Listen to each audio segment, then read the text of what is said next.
You already know, man. Welcome back to the hood. Welcome back to Chill on a Green Box with Specks, Thompson, and the View. And like it always is something, but typically it's been like a job he come up with or some kind of villain. But now he just told me straight up it's spring break and he's not showing up. Ah man, yeah, teenagers, man. It. I don't know. I don't know how people deal with them. I got a couple years where I have to deal with mine, but yeah, man. But thanks for coming on, Tom. Thanks for coming on, though. Oh, no problem, man. No problem. All right. Tell the people a little bit about yourself before we get started. All right. I'm a Chicago-based illustrator and indie comic book artist. While I live in Chicago and I've lived in Chicago now 20 years. I grew up on the East Coast. I grew up in Pennsylvania. I have an illustration degree from SCAD, the Savannah College of Art and Design. Let me see what else I can tell you. If you I'm can't a think of it, friendly person. yeah, for that. Well, you can't think. I got plenty of questions for you to get it all out. So that's all good. Just a little small introduction, so people aware. You know, but on this show, I got a series of icebreaker questions, that I do for the guests, so people know Oh, more about them versus them talking an hour about a book and nobody get the yeah. feel of who they are. So my camera's kind of funky. There you go. So I don't know in Chicago, y'all have green boxes out there in the neighborhoods, but some neighborhoods, I guess it's more a southern thing. I'm starting to see now as I interview guests, but it's an electrical box that sits out in front of the houses in the neighborhoods. Yeah. So yeah, back in the day, you just chill on there and talk to your friends about different stuff like that.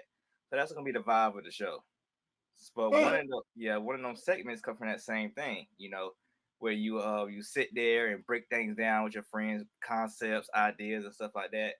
Well, in this segment, we're gonna break your brain down so people know a little bit more about you. You ready for that? Cool. Cool. Cool. Cool.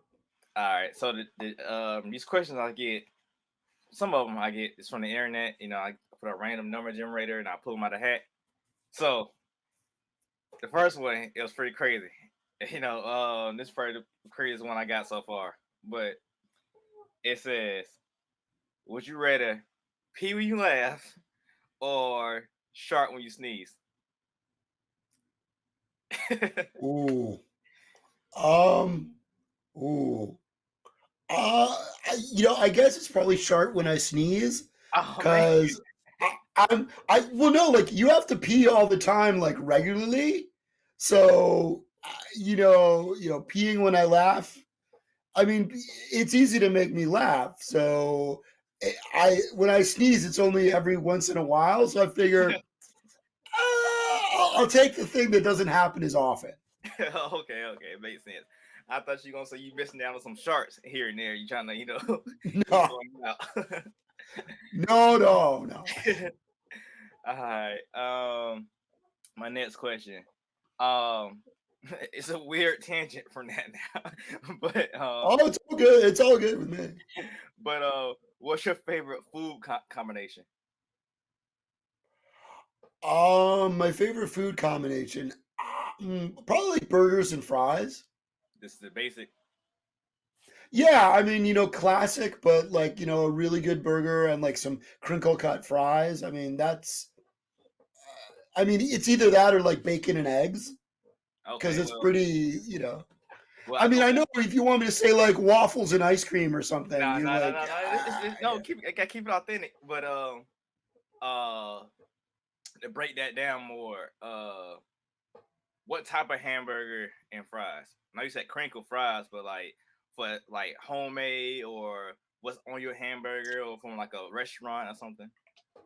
oh, I mean, it's funny because I haven't like I do like burgers and I do like fries, but whenever I get them, I'm getting them from like local places here in Chicago, not like a Five Guys or an In-N-Out burger or Crystal or like any of that.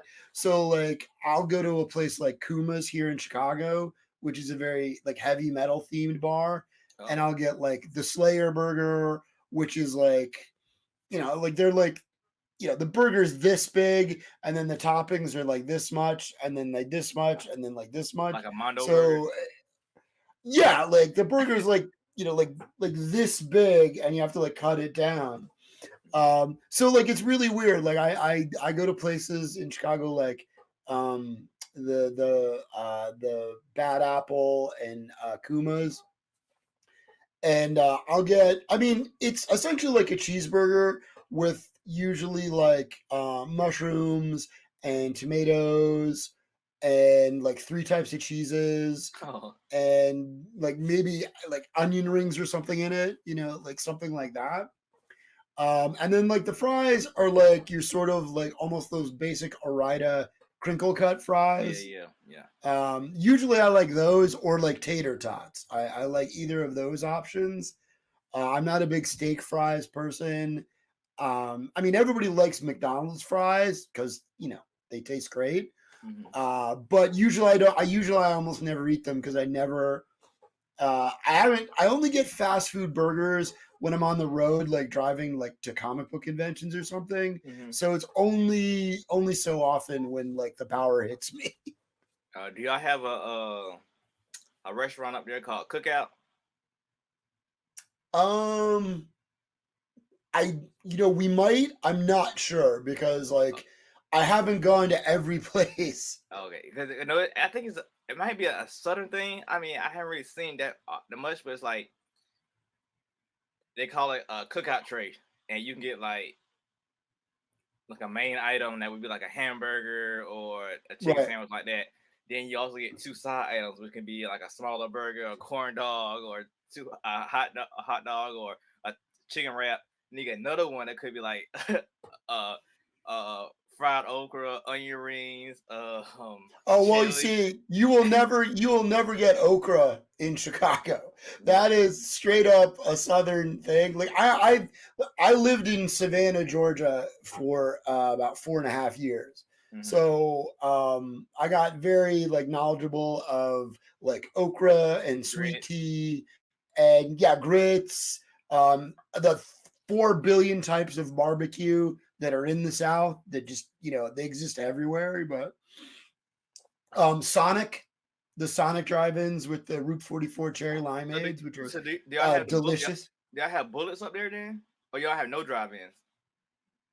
The drive-ins, the one drive-in sort of place that's kind of known for it is this place called Ed DeBevick's. Oh, I never heard that. They still have the car hops on roller skates.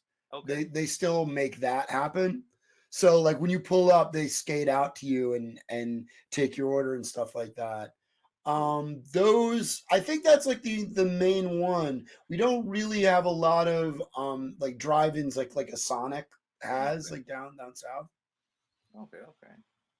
All right. What thing seems easy peasy, but it's really mad difficult? Drawing pretty much anything people ask for. Oh, I mean, look, I draw all the time, and people are like, "Hey, can you draw this? Can you draw a knight on a horse, or can you draw the Enterprise, or can you draw, Spider Man?" And of course, the answer is yeah. But then the minute you sit down and start drawing it, you're like, "Oh man, this is hard. This is hard." yeah. I figure as much. Is like, Like, I mean, uh, Spider Man's costume, that classic costume, has a well, lot of lines in it. Just a lot of lines on it that all go their own weird, like, contoury way to his body. yeah. And I, I, that could be a task. yeah. I just drew. I was starting to draw. Well, two parts of that story. So I drew some costume designs for a creator, and he literally wanted to be based off of the Amazing Spider-Man 2 suit. So just Right. drawing that and seeing all the webs on, I was like, yeah. So I took all the webs because he wanted the webs to be something for his thing, like tears type thing. So I just took that completely off. Yeah, Like, I I'm not drawing mean, all that. well, I mean that that's the hard thing sometimes when you get someone you're doing work for, and they come and they say, "Hey, draw this, but make it different." And it's like, man, first of all, I can design you something. Like, just give, like, I'm a creative person. It's what I draw for a living. So why don't you trust me to come up with a cool idea for you rather than saying, like, hey, the Spider-Man thing? Well, I got a character who is pretty much just like Spider-Man. And can you give me like this knockoff Spider-Man costume that looks kind of like the Spider-Man Like costume? And it's like, Sideways.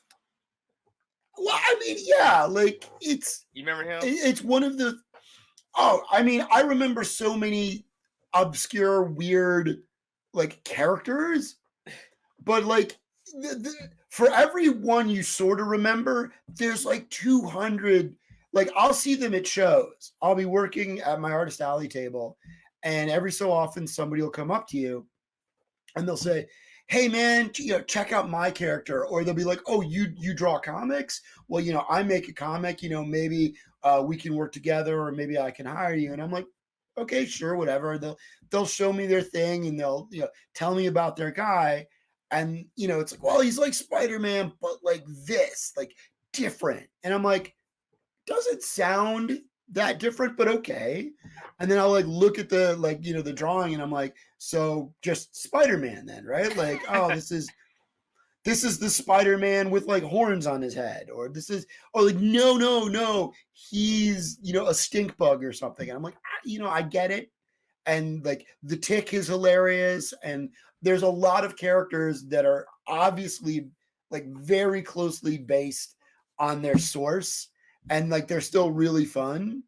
I mean, like Marvel and DC, like you can pick different characters and go Green Arrow, Hawkeye. You're like, oh, okay, there you go.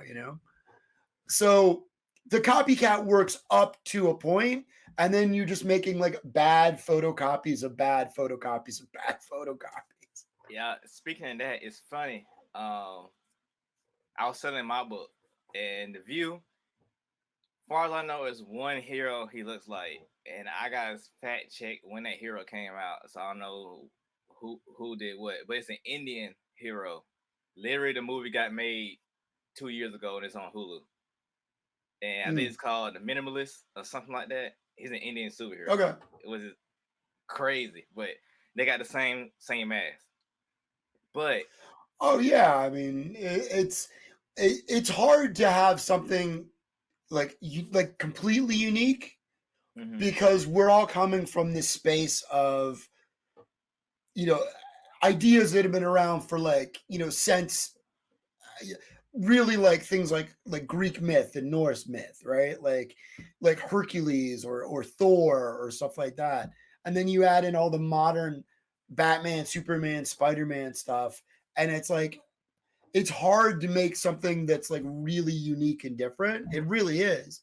But you can make your spin on it. Like I'm not ripping on someone if their stuff is like, oh, he's kind of like Spider-Man. Just be aware that he's a lot like Spider-Man, because you're gonna hear that. And if every time you're like, oh my God, I never knew. It's like, no, like after the fourth time someone tells you, you're really aware of it, and you're kind of like, yeah, I get it. He's like Spider-Man.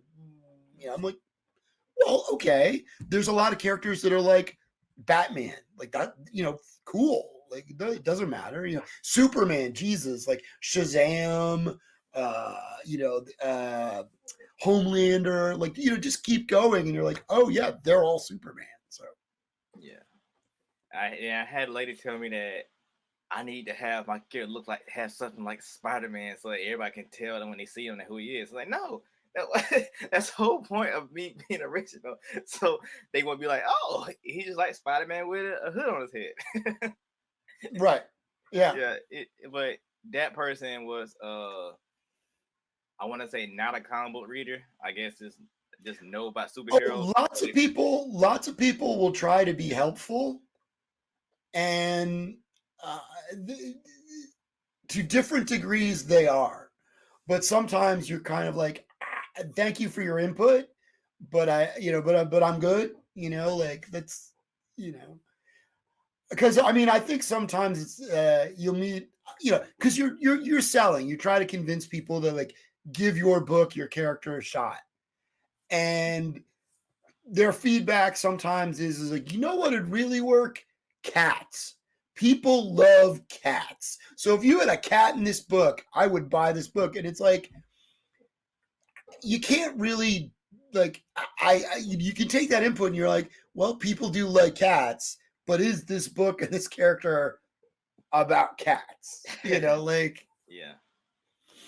yeah. All I mean, I love people, but sometimes you're like, if you just made this, I would buy the book. And I'm like, first of all, no, you wouldn't. You're lying. That's a convenient excuse of saying no. It's like, hey man, I only buy horror books, so I'm not going to buy this book, or I only buy books with women in them, whatever. I only buy hard sci-fi books.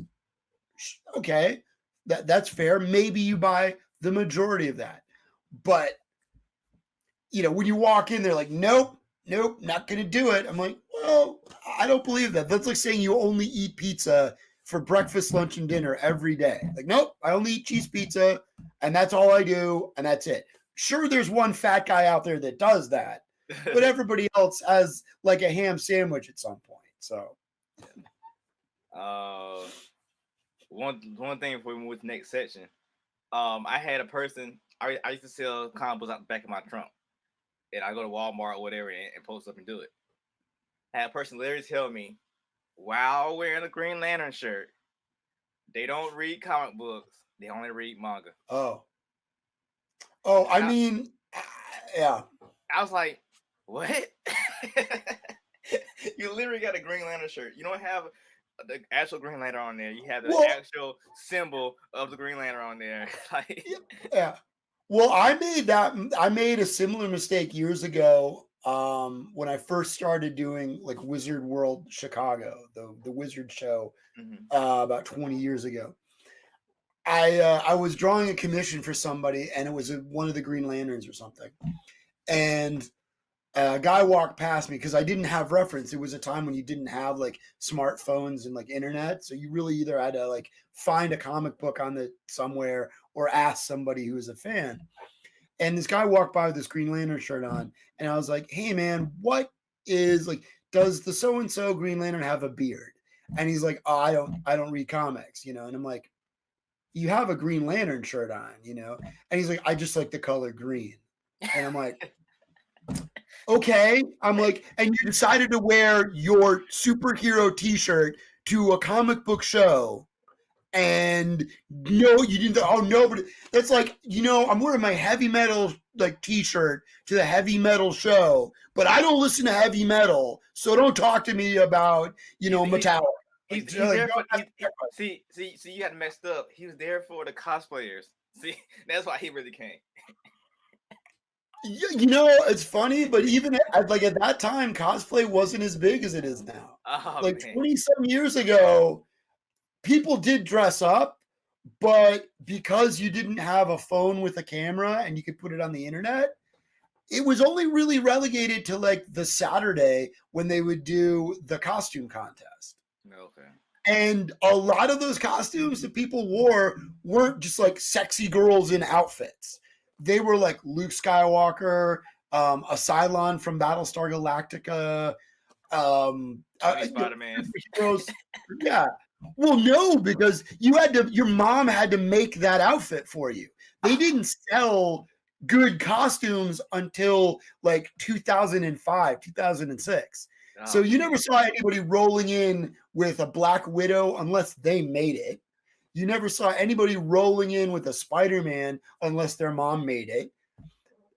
I mean, Superman, you could maybe buy a costume. Batman, maybe. None of the X-Men. Like, you couldn't buy an X-Men costume to save your ass. Like, forget that. Wolverine, you had to find somebody who was super crafty. And again, the internet had just kind of shown up.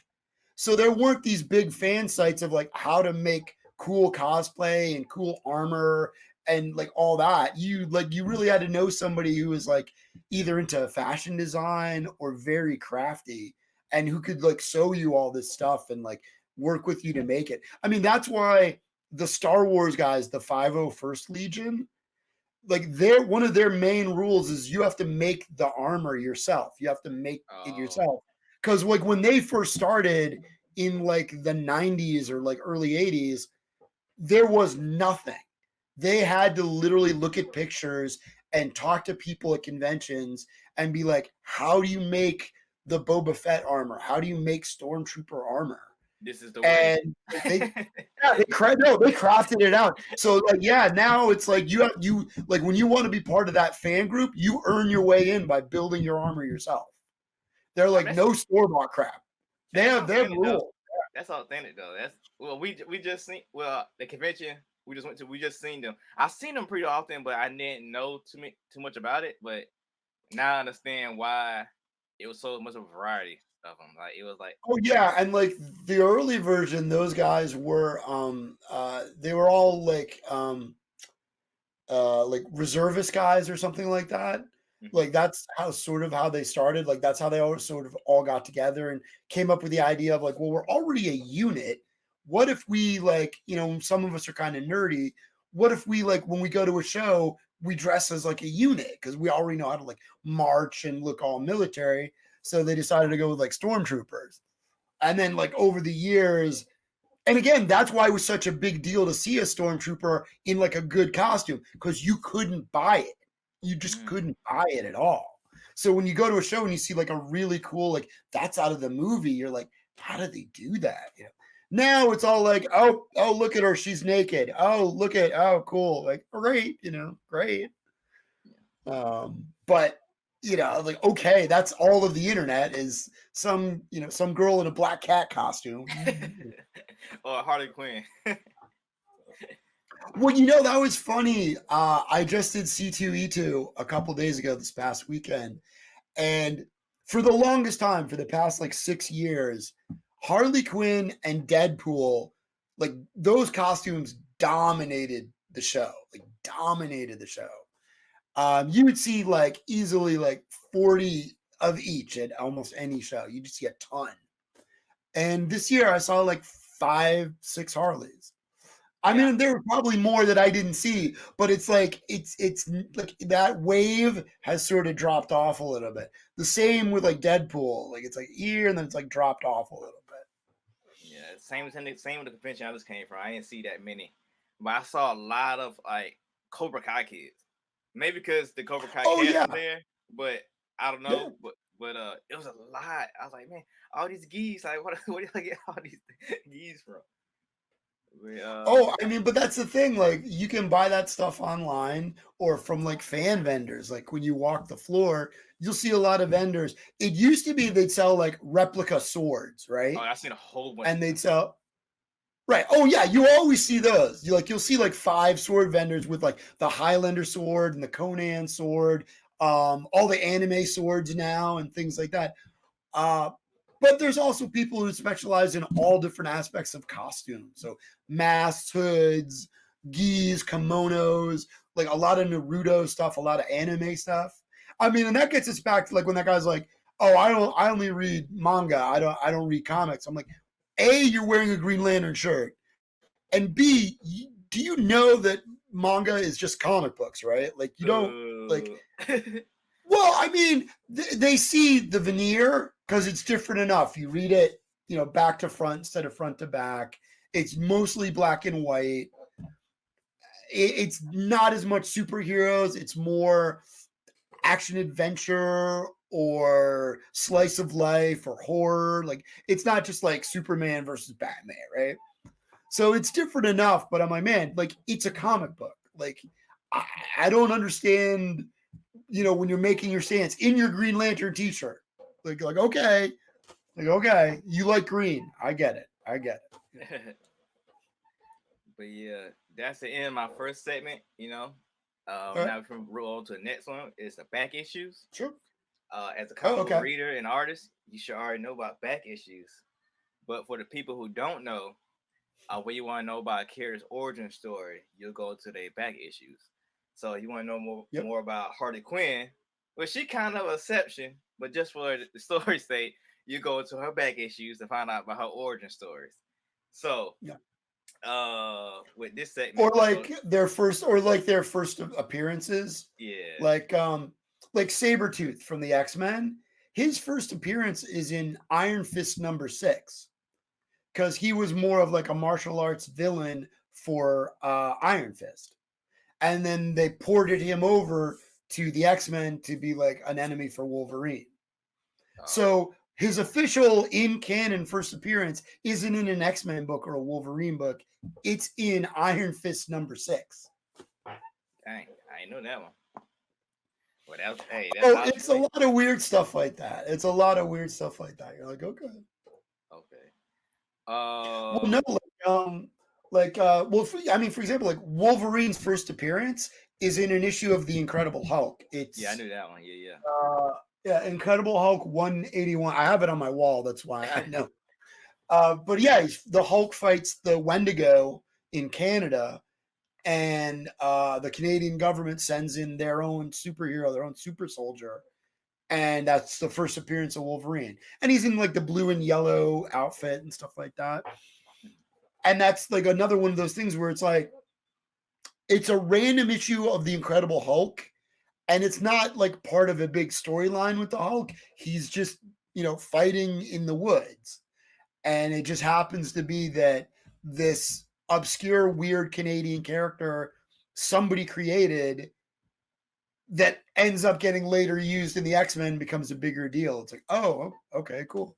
But yeah, like you said, with back issues, you can find people's origins, or you might see like the first appearance of a villain for the first time, or somebody on a team or something. So it's neat stuff to like go in those back issues and find like, holy crap, so and so really did make their debut in this book, Okay, okay. Well, I finna dive into yours. I might got to check my kids real quick, so I might have to edit this out. Oh no, go right, man. But let me see. Let me see what they're doing. I'll be right back. Oh yeah, no problem. I'll talk to the fine audience. Be silly. But yeah, no, it's really funny. There's some comic books. Well, like if you watched WandaVision, the white vision that you see in that film, that's the first appearance in like Avengers, like 200 or 3 something, like an 80s Avengers book. And it's like just an alternate costume, like you see in anime or manga for the characters. It's like, and that storyline, the Vision was kind of a ghost, so he had lost all the color in his costume, and that's a first appearance where you get okay, that version of him, that's the origin story of. And then when the Vision first shows up, it's like Avengers 12 or 14 or something, because Ultron, which you guys know from the movies, Ultron makes Vision, and Vision ultimately in the comic, Ultron makes him, and then the Vision says, "No, I don't want to be a bad guy," and fights him and teams up with the Avengers. But yeah, like his first appearance is he's this robot the villain makes. So you're like, okay, that's cool. But yeah, you get like cool origin stories, whether it's like for Batman, Superman, Spider-Man, but other things like you'll get the origin of the villain sometimes, whether it's the Green Goblin or Doctor Octopus, Magneto. His origin. He shows up. Well, Uncanny X-Men #1. I'm fairly certain the X-Men fight Magneto, and then you get their origin stories because you're like, well, who is Cyclops and who is the Beast and who is Jean Grey, and then you get the they show you the backstory in the comic of like, oh well, Professor Xavier, he was traveling around trying to find other mutants, and he found Cyclops and brought him in, and he found Jean Grey and recruited her in, and like so and started teaching them about their powers and abilities, you know. So it's like weird goofy stuff like that, or you get like the origin story, like, oh, okay, so uh uh Wanda and Pietro Quicksilver, her brother, they're both mutants. They are Magneto's son and daughter in the comics in continuity. That isn't revealed because like they're in the first X-Men books, they're parts of the Brotherhood of Evil Mutants, and Magneto's their leader. They don't know that. Later on, it's revealed that they're family. So. All right, I'm back. I'm back. No, it's all good. It's all good, man. All right, so like I said, if you're going to your back issues, and with that being said, you already said where you're from, but we can go more in depth onto it. But all right. I guess where are you from, and what do you call your hood? Okay. Well, as I mentioned a little bit earlier in the intro, I grew up in northeastern Pennsylvania, right around Scranton. So if you've ever seen the show The Office, I grew up about 10 minutes away from that place. I moved to Chicago in 1999. And I've lived here in Chicago, since then. My hood, or my area where I live in, is called Ukrainian Village. So a lot of the shops and stuff around me are like Ukrainian owned. Like this is just like the subset where a lot of Ukrainian immigrants have moved to. So I can go to like corner stores and stuff where they're essentially speaking Russian. Like I'm just like, I just want, I want bread, and I just kind of point to. I mean, they speak English, but sometimes I'm just like pointing. I'm like, I don't know what you're saying, man. Like, it's okay. And I live, and this is a section of the city of Chicago. Like some people live more in the suburbs or the outskirts of Chicago, but I do live in the city. Like I'm about maybe about 15, 20 minutes from bus ride into like the heart of the downtown from where I live. Okay. All right. What was your first music experience? First thing that had a music that had like an impression on you? Oh man. Gee, that it's probably like a lot of like theme songs from TV shows growing up. I mean, I know it sounds lame because I mean, look, I've gone to concerts. I've seen Aerosmith and Metallica and Guns N' Roses and No Doubt and Typo Negative and like a lot of bands. But like first musical experience is probably like theme songs and stuff like that. Like the theme song, like the Super Friends, like Knight Rider, the Dukes of Hazzard. I mean, I'm an '80s kid. I mean, those are the kind of the years I was growing up because I was born in '72. So a lot of stuff like that. What got you in the middle? Oh, in the middle? No, metal. It was all. No, what got you in the middle? Oh, metal? Oh, I mean, it was a combination of MTV launched when I was in. No, I launched in when I was in 8th grade, right? And for everyone out there who's like, well, like, what does that mean? It's like, well, you had basic cable, and then you had essentially a music, a 24-hour music channel show up on it.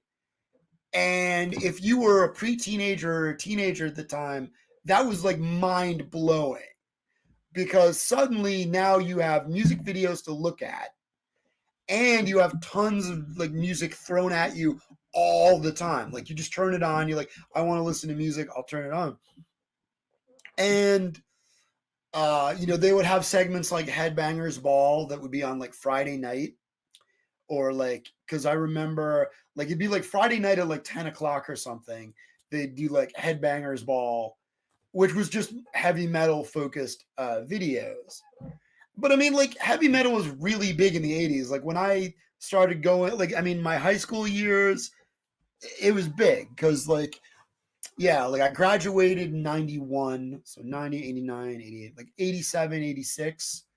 You started getting like the White Snake video where Tawny Kitane's like on the cars doing cartwheels, looking super hot. You know, Billy Idol's got like, you know, these leather clad chicks like dancing around his videos. And I mean, as a young, horny kid, you're like, well, that looks cool. So you watch it enough times, you're like, yeah, it sounds cool. Yeah, you know. You watch a Motley Crue video, it's like a stripper's in every one of those. You're okay, you know. So like no, I mean I like the music. I mean, you know, I mean, there's some good metal bands, there's some not some good metal bands. Um I've seen Ozzy Osbourne, I've gone to Ozfest, I've seen Black Sabbath, I've seen Judas Priest. So you know, it was in the air because like my younger brother, he's 1 year younger than me, and I mean, he was gangster rap. He was Ice-T and Body Count and NWA. Like it literally was like at that time it was you were either very much heavy metal or gangster rap. Like Yeah, that I was did. the two huge things, you Yeah, know. I did a research paper on that. Punk rock and rap like came out like around the same thing. That was they was going to Yeah. the same venues to do shows. It was crazy because there was Yeah, all you like can see like Grandmaster alt music. Flash and like Yeah. Blondie. Yeah. Yeah, it was all considered alt music, rebellious music at the time. It's all the same genre. Oh yeah, and they were still underground enough, both of them, that they would play in these small venues that would book underground artists Hmm. or not like broke big, right? So you're like, Yeah. okay, because that was also the weird era of like arena rock. So like if you wanted to go see Led Zeppelin or you know any sort of like big you know power band or whatever, you were going to some giant coliseum to see them. Like so like small venues like some like local place or like regional place you could go to was going to be like rap or rock or punk or something because you know the big people were going out on tour in giant stadiums to get the money like that they were getting huge ticket sales so they were like okay let's go do that you know.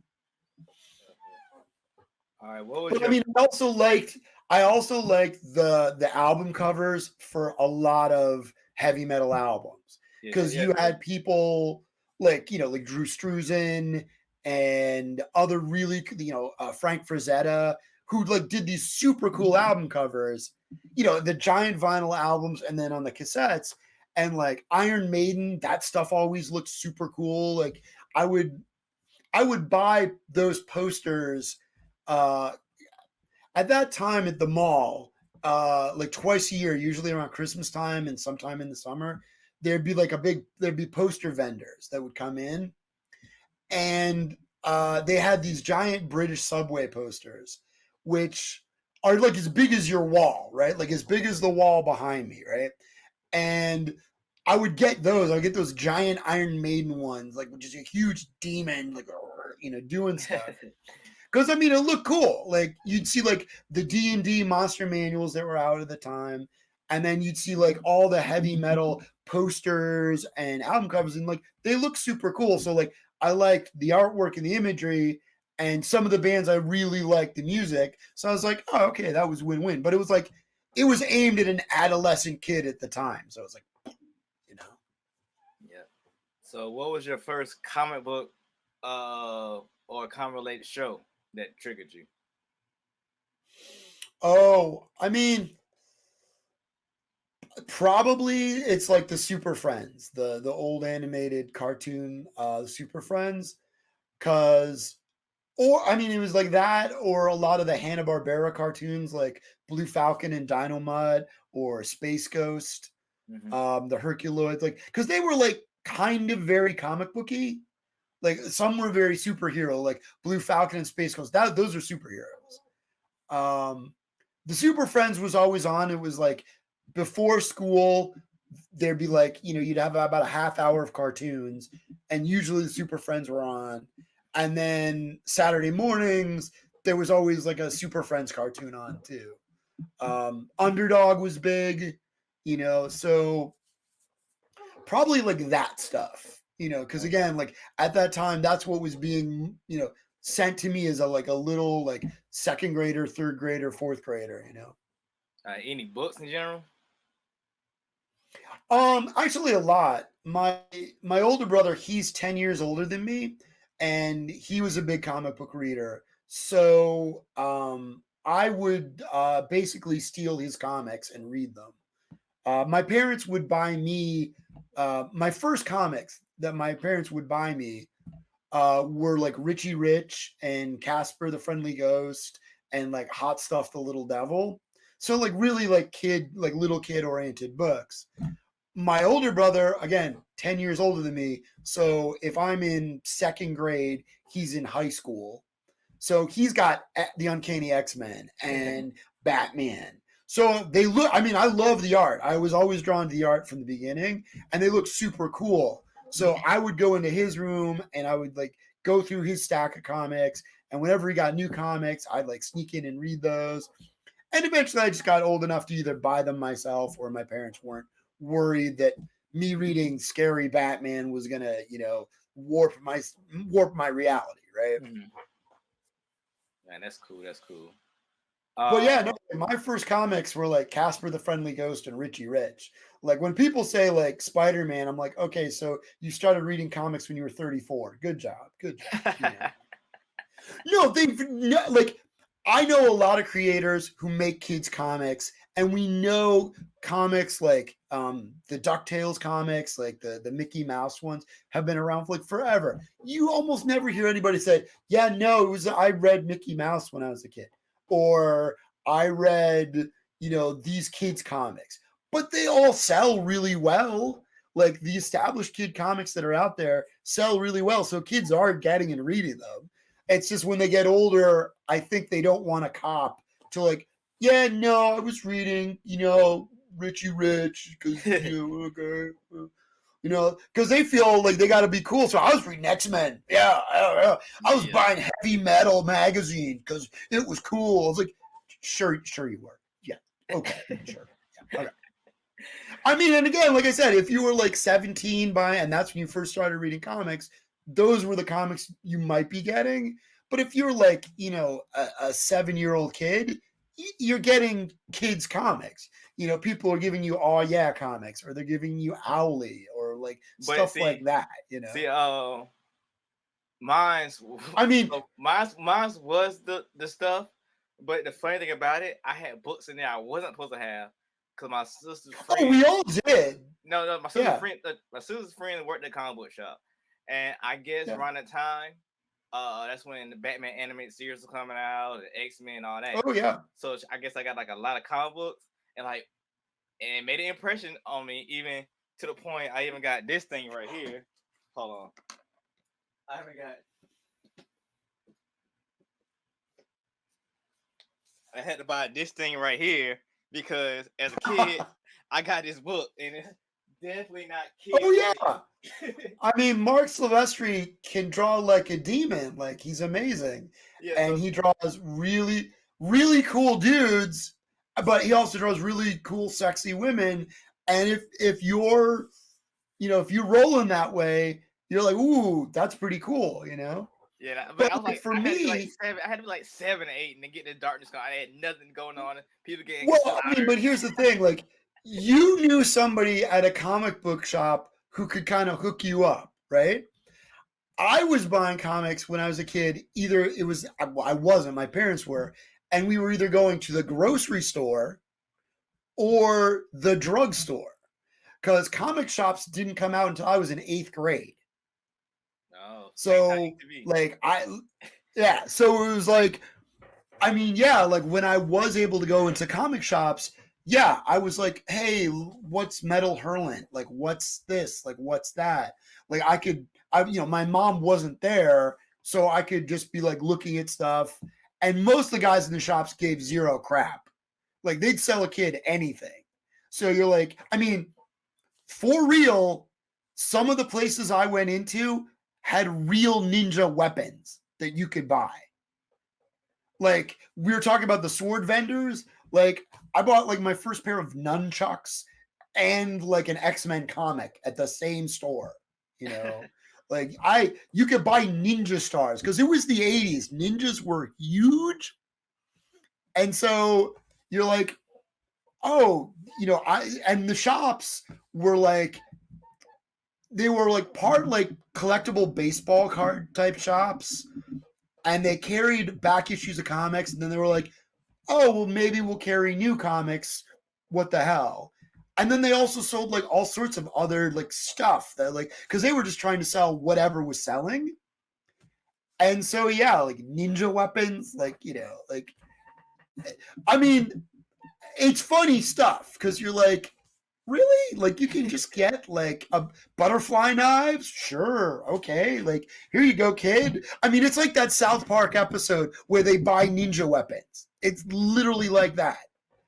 So for me, the hardest thing was the adult books were either in an adult section or they were on the top shelf. And I am not a giant, tall person, so I'd have to like climb up to get them. I mean, I wasn't old enough to technically, buy them, but like I said, the guy at the counter wasn't like, he wasn't paying attention. Like he wanted to make a sale and that was it. So yeah, I mean, and look, everybody gets their hands on stuff that's more sophisticated or more adult for them, maybe a little too soon or whatever. But you also have those things that you still like, oh no, like I still love the Hot Stuff and Richie Rich books. Like they were fun. They're goofy. Like, Richie Rich is like young Bruce Wayne. He's got unlimited money and can have any gadget and anything, go anywhere in the world, in space. Because he's so rich, he can just build anything, right? But so it's always an adventure. Right. Oh yeah. No, real. Yeah. Because he wouldn't because all of the rich friends were D-bags. So he's like, oh, I'll hang out with my friends who actually like me for who I am rather than suck up with me for money. Which I mean, like, which is great, because like that's the fun of that character because he's not like a rich jerk. He's literally like, I'm just a kid. My parents have money and they'll give me money, but I'm not the captain of industry. I just happen to be a rich kid. And then every other rich kid I know is such a snob and a jerk. Like, I don't want to hang out with them. But like my friends who like I play baseball with, like they can't even afford to buy a mitt, but they can come over and play on my giant official baseball field that I had custom made in my backyard just to play with them. Right. So like, I mean, those are the goofy things of that, and of course, Casper is a whole thing of like, he's a ghost who just wants to be your friend. He doesn't want to scare you. So like every issue of Casper always is like, oh, will I ever meet a friend who isn't afraid of me? Right. And as soon as like, hey, how you doing? They're like, and then his three uncles he lives with are like, what are we going to do with this kid? He doesn't want to scare. He like, what? I can't handle it. Oh, like, dude, you gotta scare. We're ghosts. That's what we gotta do. Like, and it's like, so, I mean, those comics are charming. Like they are, and they're well drawn and they're like funny. There's some funny bits in them. So, but yeah. when did you find out that you was a nerd? Oh, geez. Probably when I was like really, really young and I just was making like Monty Python jokes or, referencing stuff about either cartoons or comics or something. And the people in my neighborhood, the kids that I played with, just didn't get the references. Like, I mean, you quickly sort of like, you don't realize it immediately, but you do recognize that they just don't know what you're talking about. Like when you're like, oh man, did you see that episode of Batman where like he punches Clayface and he goes through his thing? And they're like, no. Or like, oh man, on this episode of Thundercats, Lion-O just like cuts Mum Ra with his sword. And they're like, yeah, no, I had like basketball practice. I don't watch cartoon, And you're like, okay. Like, I mean, in that, like in your little kid brain, you're like, why aren't they watching cartoons? Like, this is cool. Like, why need to, See, it's only later you look back and you're like, I guess I'm kind of nerdy because I gravitated to that as opposed to doing Little League or Pee Wee soccer or Pee Wee football or something like See, it was weird for me because like middle school, maybe early high school, like I got the Yu-Gi-Oh card. I know everything about Digimon, Pokemon, Dragon Ball Z, Zoids, Well, you I mean name it. that's But you name it though, that's right? definitely the time where the kids pick on you for that stuff. Like that is the time where they really start calling you like a nerd and a geek. Like they Yeah, do. see, yeah, I was on that. So like, and some of my friends was on it too, but you can see the tangent they was like getting off of. Like, yeah, we got the blades, but we finna still shoot gonna play basketball on the court for like 12 hours. But then like Oh yeah. I got to high school, I got into sports, doing other stuff like trying to meet girls and stuff like that. So what's crazy? Yeah. People my age, a lot of them are big anime people. Well, I Oh like yeah. anime. Yeah. I like anime now, but like that Naruto time and stuff like in One Piece, I wasn't watching it. So like when I talk to people, they're like, "Oh, you didn't see Naruto? You don't? No, I'm not a Naruto fan because when y'all was wearing the headbands doing that Yeah. stuff, I was in other things. So, like I Yeah. didn't really. You were chasing girls or trying to get on the basketball. No, I mean there's a point that like everybody like I'm like so I told you earlier I'm an 80s kid, right? So for me the comic books I was reading or that was like were hot or into like X-Men was like the Byrne Claremont books. Mhm. Um then you were like Walt Simonson's Thor or um like different stuff of that era. Now, when I was in college, which was like 92 to 95, right? I read comics, but not as hardcore. That's when all the Image stuff came out. But I didn't read the Image books because I was in my fraternity. I was chasing girls. The same thing I me too. was, yeah, doing that stuff, which happens to people in high school too. So there becomes these weird sort of geek gaps in like your knowledge. You're like, yeah, like you said, like, yeah, man, I just didn't watch Naruto. I'm like, I'm sure it's fun, but I didn't, I was doing other stuff at the time, right? And so you can see when people start talking to you, especially at shows, like what they're into and what their sweet spot was. Like for me, you said like what was like my first like TV show or something that got me into comics or got me into nerdom. And I said like the Super Friends, right? Well, that was always on TV at that time when I was a little kid, when I was just parked in front of the TV. As you get older, there's stuff that came out that you're like, yeah, like I watched the Transformers, but I wasn't like really into the Transformers Mhm. because it wasn't my era. Or like the Ninja Turtles, right? The Ninja Turtles have never gone away. There's been something Ninja Turtles for every like generation. So I remember getting the Ninja Turtle book, like the graphic novel, because my older brother had it. So I was like the red bandanas and black and white and like reading it. I'm like, oh, this is just Daredevil. Like literally the origin story of the Ninja Turtles is the Daredevil comic book where Matt gets blinded with the ooze, a radioactive ooze.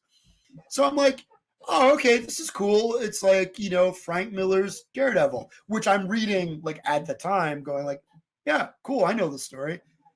Then everyone now, like if I draw Ninja Turtles, I do the red bandanas, which so many people got introduced by the 90s cartoon where they all have different color bandanas and their names are on like their monograms are on their belt buckles that they're like, oh, how come the fans will be like, how come you didn't draw them like this, man?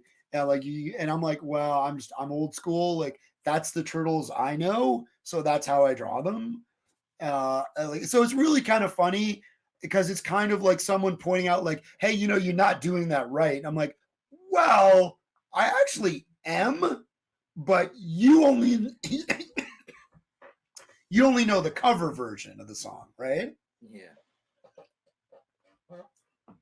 Sorry, had to take some water there. It's all right.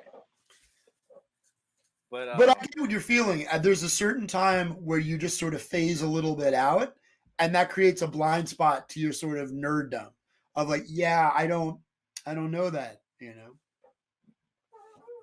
well, And for that a lot of people, it's video games and cartoons that are their gateway then into like comics and stuff. So mhm, you'll see people who are like big Naruto fans, have seen every episode of Naruto, and then they like discover that there's all these volumes at their library or like, you know, on a bookstore or online, so they can like just shotgun them all. Like, oh yeah, you know. yeah. Well, that's the end of that segment. You know, that was great. Back issues. You know, we went different tangents. You know, so they got every little bits and pieces of your back issues. Now we're gonna go to Oh another yeah. segment, which is has a double meaning. You know, it's called the hotkeys. So in music, Okay. you know, the DJs got buttons on their turntables where they press and have a certain song pop up or a certain part of a song to pop up during, you know, when Mhm. they're spinning the music, so the crowd get hyped and whatnot. As well in comics, you know, hotkeys be like key issues, you know, when a first appearances or when an artist or writer jumps on a title, or it might be a one with like a mess up on it or whatever. You know, I gotta get this because this will be Right. first edition. It's gone in the second edition. So on this segment, it's stuff that you know you want people to pick up about you, that stick to about you, that what you do and what you're about. So All now we're right. gonna go into that. Cool. Um,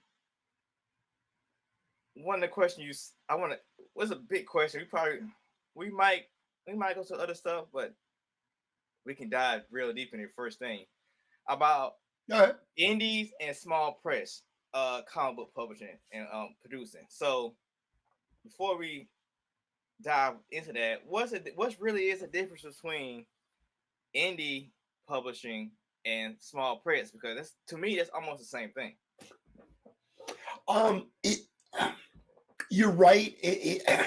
Huh. It is very much very similar.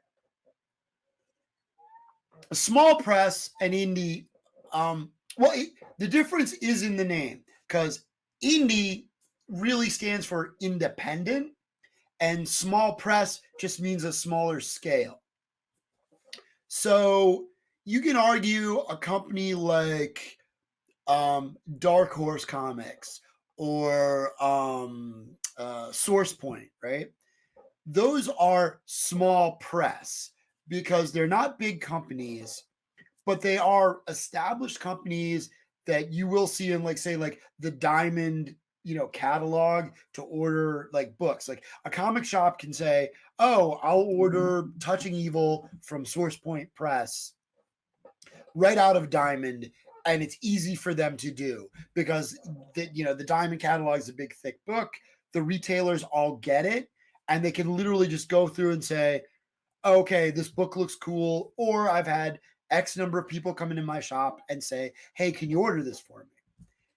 Indie is like a more outsider, lower level than that, in that you're really independent. You're very much a lone wolf. You're sort of making your way however you can do it. Like you said, like you'd go to the parking lot and like you'd sell out of your trunk, Mhm. or you can go and make up a bunch of comics either at Kinko's or Office Max, and then sell them at the local comic shop, or sell them at like a craft fair or an art fair, or at like some event like in and around town, or at a comic book show, but you don't really have super large distribution.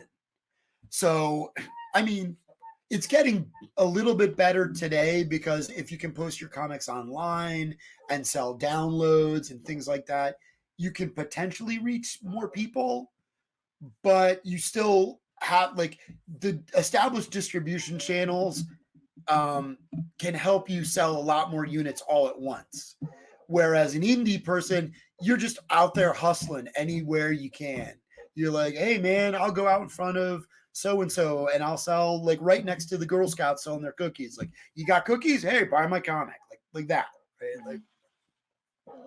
so it's and also content wise, the more uh the more independent you become, the less restrictive you can be, because you're not trying to uh you're not under as much pressure to always sell X number of units every day.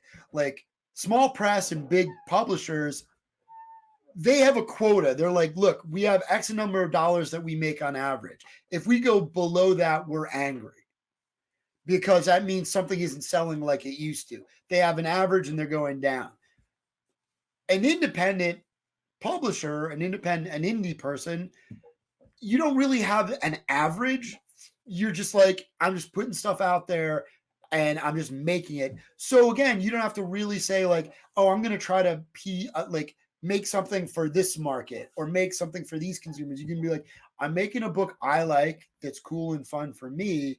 And I think, or I know there's lots of other people who enjoy this. They just haven't been exposed to it yet. So that's really the difference between indie and small press. I mean, to me, All right.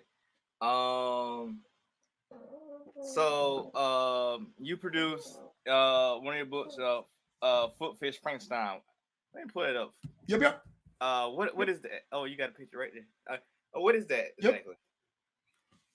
Okay, so Foot Fist Frankenstein is a love letter to all the sort of kung fu theater and ninja movies I grew up watching, along with like the Hammer horror movies that I would watch. Like Saturdays and Sundays when like it'd be raining and you couldn't go out and play with your friends and there was not much on TV, stations, especially in the summertime, would run kung fu theater like marathons of just kung fu movies or ninja movies. And when they weren't running that, they'd run a lot of like horror movies. So like Frankenstein, Dracula, things like that. So Foot Fist here is sort of a combo of both of those. It's really like, what if the Incredible Hulk could fight like Jet Li, right? Like, because if you look at like Superman or the Incredible Hulk, they don't fight. They just kind of punch and like push you around. Batman, Daredevil, they throw punches and kicks and roundhouses. And they've trained and they know like reserve strikes on nearby. So I thought, what if someone as strong as say the Hulk, as tough as the Hulk, could new kung fu fight like say Jet Li or Bruce Lee, right? I think that's really what my they could. Foot Fist is really, it's a monster martial arts revenge story. It's kind of like John Wick meets the Incredible Hulk, a la Kung Fu Theater. So it's the story of Frankenstein, the Frankenstein's monster. Mm-hmm. It picks up after the end of Mary Shelley's book, where he's wandering the earth, and he meets essentially what are Shaolin monks, and they take him in and they give him sanctuary. So he stays with them, and he, finds peace. He studies their philosophy and obviously, their martial arts. And a warlord shows up and causes all sorts of havoc. And that sends Frankenstein on a revenge mission. And that's really what the book's about. So it's a 128 page action adventure revenge story with lots of super cool martial arts action, ninja fights, kung fu, all with a super strong, super tough character. So the action is like jacked up to 11. Okay. So is it harder for you to sell or produce, that type of book versus a superhero book and whatnot? Yeah, a little bit. To produce it wasn't too bad because this book I did through Kickstarter. I kickstarted it in 2000, like the middle of 2020. Okay. So that part was nice in that like I had done the work. Like I knew I wanted to make this book. So for the previous couple years, I just worked on it on my own time. When it was ready to be printed, I did a Kickstarter campaign to raise the money for that. So I didn't go in the hole for that. So like it got funded, which is great. So that didn't, didn't cost me anything but my time, right? Sales wise, there's always a barrier with comics because what dominates the United States market are superheroes. Like superhero comics sell in comic shops huge. And Marvel and DC shops have to buy heavily of. Like you got to buy Batman, you can't, right? You're going to buy X-Men, you got to. So there's less room on their racks to take a chance with something that isn't, a proven seller. So you got to work harder and hustle more to get people, who are into comics to read your comic, or people outside of comics to read, a non-superhero thing, because they know comics means superheroes to so many people. Now, manga and anime people, they're a little bit different because they're already reading stuff that isn't always superhero, but to them, they're very format focused. So they're so used to like, oh, well, no, I read it, back to front. And I'm used to black and white with all the gray tones and stuff in it. And, my answer to that is like, those books are printed in black and white because it's cheaper, right? Like it's not done for just dramatic effect. It's literally cheaper. And that's why when you see like the collected versions of some of the manga books, they are done in color. Because you're like, oh yeah, for this deluxe edition, they decided to color it. Yeah, they made the money already. Right. Oh no, exactly. And if you're thinking about like making a comic or getting a comic book made, you'll talk to a printer and they'll give you a price for black and white, and then they'll give you the price for color, and it's like that much of a difference. And you're like, oh wow, like suddenly getting 100 books that cost you, let's say, $10 to make is $1,000, as opposed to, let's say I can get 100 books and it costs me $3 to get made.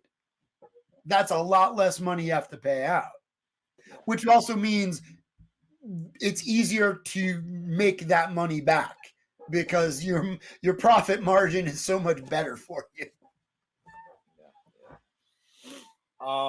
Since you don't work with big companies, little companies, and yourself, how is it going to small press events or major events versus the regular cons as indie? Well, it's interesting with regular, like with like your standard Comic Con, like New York Comic Con, San Diego Comic Con, C2E2, lots of shows like that, a lot of the Fan Expo shows. The people that you meet and interact with, the majority of them aren't necessarily big comic book readers. So that's not bad because they don't have a barrier of like, I like what I like and I know what I like and I like these comics, and you're not making, like, you don't have those comics, so I won't talk to you, right? Like a lot of the everyday people, the sort of just casual folks who come in because they like the TV shows and movies, they're like, oh, all right, well, that seems cool, I'll check it out. Like they're a little bit more open. Smaller shows and more small press and indie focus shows, it's a little bit different because the people who go to that tend to be more into that stuff, like focused on that, used to reading that. So they have preconceived mental like switches or likes that appeal to them because they're conditioned to like it. It's kind of like if you've only eaten tacos from Taco Bell, you really like Taco Bell tacos. But if you go to a different place that makes authentic street tacos, they don't taste like Taco Bell. No. And so you're like, I don't, man, like I like the crunchy shell tacos. I'm like, yeah, okay, give me a gordito crunch. I want a gordito. Right. Right. And you're like, no, man, have a good al pastor taco. It's really good. Like, it's really good. So in the indie and like small press world, there's kind of an aesthetic that some of the people in that space make that perpetuates that image. Like, everyone's going to try to tell you how great their zine is, right? Like, oh, look at this zine, or hey, look, I made a mini comic, like, that's like, like this big. Okay, so I have any around here? Like, every once in a while, I have books, but I mean, so a zine or a mini comic, and they're cool, right? But when you look at like, like Naruto here, and you see like it's thick, it's got a spine, and then you look at like my book, which is like hardback and color inside and stuff like that. They kind of, at times, it's like my production values are too good, right? Like, it's like the idea of you go out and you want to hear an indie band play, and you're like, well, indie bands should sound crappy. They should have really crappy speakers, and they should kind of scream and not be super polished. When like the reality is like they should be like doing the best they can with what they've got. So when you get into small press and indie spaces, there's a mindset of like, no, man, you got to make zines and small press books. But the thing is, like, those cost a lot of money to make, like, relative, right? Like, I kickstarted my book. That didn't cost me any money. If you go out and you make a zine or a mini comic and you make 25, and 25 of those, and each one of those costs you $5 to make, you have to sell them for $7 just to make like a decent profit. And I can buy a Batman comic for $3.99/$4 that's in full color, that gets me 24 to 32 pages of books. So buying your mini comic or your zine that's like 10 pages at around $7, Yeah. and maybe isn't full color and maybe isn't drawn really, really super polished and well, it can still be a good book. But I'm like, man, like, you can make it better for less money. Like, that's really what I'm saying. Like, it's a space that sort of prides itself on DIY and prides itself on making like fugly looking books, because like that's part of the aesthetic to that space. I'm like, oh, and I screen printed the cover myself. I'm like, well, that's great, but like I don't care, because like I don't care if it's a foil cover or a holographic cover of like that issue of Spider-Man. I'm like, if I want to buy it, I'm buying it for the story and the art. And when I open up that book, I'm like, cool. Like, so there's a certain element of the space that, like, if you look too legit, you're almost like you're kind of looked at a little oddly, because it's very much everybody, like, because a lot of times in like those indie spaces at like indie shows, it's a lot of first timers, people who just made their first book and they're really excited, or a lot of their books are like in the same subject matter. Like, there is a vein of like, it's about a relationship that didn't work. It's about my parents don't understand me, which is cool. But when I go 4 tables and that's the same theme on 5 tables, I'm like, maybe you guys don't realize you all have the same issues because you're all about the same age. I mean, it's one thing to say like, okay, I go to the comic shop and it's all superheroes punching each other, even though it, like, a good comic shop, it's way more than that. But and like we were talking about manga books, there's a lot of manga books that are like samurai and ninja, but there's a lot that are horror books. There's a lot that are science fiction books. There's some about just ping pong, just playing ping pong or basketball or other sports. So it can, you can find these little pockets of people, like, they're trying hard. They just don't necessarily realize that like they're kind of going through a developmental phase together of like, this is where we make our autobiographical book. Mm-hmm. Okay, like you're 20. Is your life that exciting? Like, have you lived the most like? Do I want to read about your life, or is it just an emo story about how you and your friends hang out in a town and there's nothing to do, right? Like, so, so it can be different. It can be challenging. It can be, and again, the people who go do like some of that stuff, and that's what they kind of look for and gravitate for. So if you're trying to say like, hey, I got this cool action adventure book, they're kind of like, man, I don't read Marvel and DC. I don't. Not going to do it. That stuff's crap. Not going to do it. I read indie books because that's where the real stuff is. And I'm like, okay, but my book is about Frankenstein and martial arts. That's not Marvel or DC, So it's like, okay, I can read it, So how is it doing a children's webcomic, a web series, I guess? Well, that's another interesting gear because it's a different demographic. Because really you're selling to parents, right? Because even though kids can get on the internet, young kids are very supervised. They are. Their screen time is limited or controlled, and their parents do try to use parental controls. So when you're making anything for children's, but especially a comic book, you're making something that'll appeal to kids, like visually, like bright and colorful and funny and amusing and stuff that they're like that a kid can get into. But you're also making something that when a parent looks at it, they don't immediately see like 5 red flags that they just don't like, that a kid won't see, even in children's stuff, right?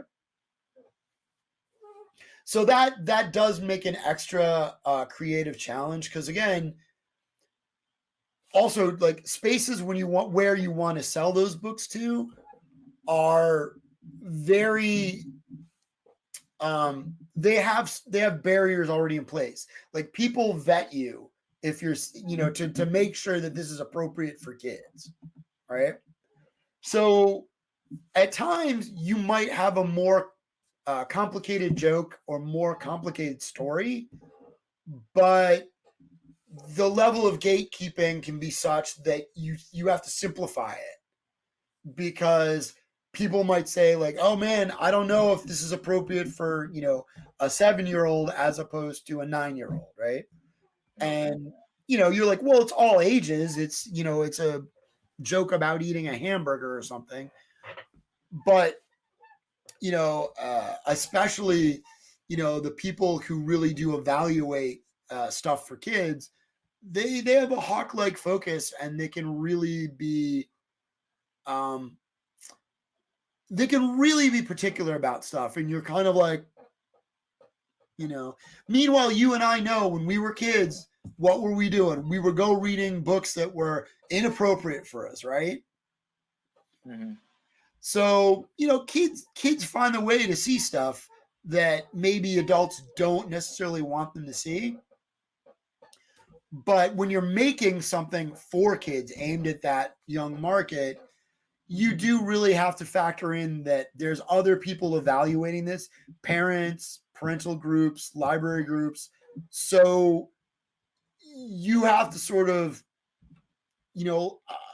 know that that's going to be there, and not just make stuff that you think will be fun for kids. You do have to understand that like there's going to be people who are going to give you pushback on very innocent stuff because of their fears or concerns, maybe not even related to what I'm doing or you're doing, but what somebody else did 5 states away that's making big news. And they're like, whoa, we're not gonna touch anything with wizards right now, because there's a case in North Carolina about Satan worship or whatever. That was a big thing in the 70s, devil worship. Which again, like you see in heavy metal, right? Like so many metal albums have demons and monsters on them. And yeah, like my mom was worried, like why do you like all this stuff with demons and devils on it? I'm like, Mom, they just look cool. Like it's I'm not summoning the devil in the backyard. Like I can't open up my X-Men comic and read it backwards, and Mephisto jumps up and come on, come on. All right. Well, that's the end of the hotkey segment. I'm gonna dive into the last segment. Digging the crates. Two-parter once again. For DJs and music lovers, they were digging the crates for the vinyls, the CDs. Find Oh the yeah. best one that stuck them. And same thing with comic books. People jump in the crates. Get that issue that they saw when they was at the Kroger or whatever when they was young, or uh issue that has a misprint where the hands is messed up on it and stuff like that. So they'll grab the issue and keep it in their stash. So with this segment, I'm gonna ask you just one question, you know, um, about it, so people can take away something from this whole interview. But my question is, since working with so many companies and so many titles, what title would you like to get picked up if you worked on to be a TV series? And with that TV series, what artist or band you would like to make a theme song? Oh, okay. So, what TV series would I like to? Yeah, any of your projects worked on, which one you'll like to, so you get credit, Oh, okay. from So, yeah. one of the projects I'm working on, what would I like if it was making a TV show, and then who would I like to do the music for it? Okay.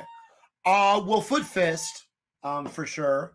I'd love this if this was like a TV show or a streaming series, because I mean it's super cool action.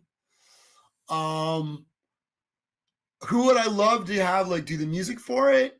I like the Wu-Tang Clan Really? because, well, no, like they make really cool music, but also those guys are super nerds, especially about like kung fu and stuff. And I think they could like really come up with something really cool that would be like genuine, but still like its own thing. Because uh like they're a unique band. Yeah, I mean like they very are like very nerdy dudes, but they're also like serious rappers and producers and stuff like that. um and also a funny thing was, one of my first jobs out of college was I worked for a commercial printing company, Mhm. and the printer, one of their clients was RCA Records. Oh, So I actually laid out and typeset a bunch of Wu-Tang Clan CDs, like back in the day in like 2000 or whatever. So I always remember like that was my intro to like who the Wu-Tang Clan was, because mhm. they were just like they were this group that was impossible to spell check, because like they're like they have like 5 R's and 10 A's and like 8 Z's in like their track titles, which was like a special nightmare to be like, I think I got it this time. I don't know. But no, like, and I like as a series, I think Foot Fist Frankenstein would be like awesome, because you get a ton of cool martial arts action. uh it's set in like a very feudal Japan sort of world. Like that's the timeline. So you have samurais and ninjas and warriors and cool fighting, but also it's still the main character is not exactly from that world. He's the Frankenstein monster, so not he's not Asian. He's an outsider in that space, and also he's a big monster, so like he doesn't hide. Like everywhere he goes, they see him and like freak out.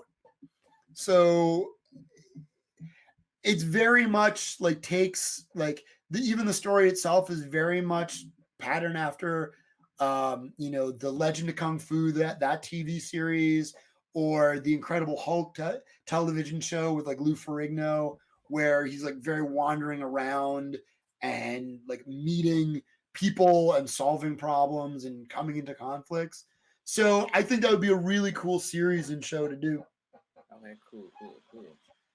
Well, that's the end of the show, man. Thanks for coming on and whatnot. Awesome. Uh, tell the people where they can find your books and some of your projects, or they want to hire you or whatnot. Oh, okay. Well, you can find me and my books if you go probably either through Instagram. You can find me at Tom Kelly Art on Instagram, and I have a link tree at the top where you can like just click through and get to like my Etsy store and my other spaces where if you want to order a book, you can do it from there. If you want to hire me, you can always just message me and we can talk about stuff like that. Another cool place to go check out is my Deviantart website. I post, all my artwork there. I've been on it for a long time now, so there's a ton of cool stuff to look at, and that's tomkellyart.deviantart. I think. Let's see. I haven't looked that up in a million years. So yes, it's tomkellyart@deviantart.com. And also if on Instagram, like I said, it's Tom Kelly Art on Instagram. Most of my online names and handles are Tom Kelly Art. So if you Google Tom Kelly Art, either my Instagram or my DeviantArt page will come up. Okay. And you can contact me from either of those. All right, man. Thanks for coming on, man. Really enjoyed it, man. Well, thank you. All right. What's up, y'all, man? Hopefully I get my co-host back on the show next week. But, man, y'all check out Tom Kelly. Great person, man. Very informative, man. Y'all get that book, Foot Fist Frankenstein, when it drops. Support him and whatnot. Follow him for all his information and whatnot.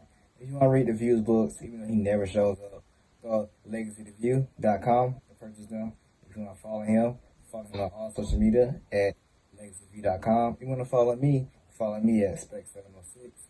If you want to be on the show, hit us up at Show on the Green Box at Facebook, Instagram, or Gmail. And we try to get you on the show. And, like, subscribe, follow, all that good stuff. And we're out.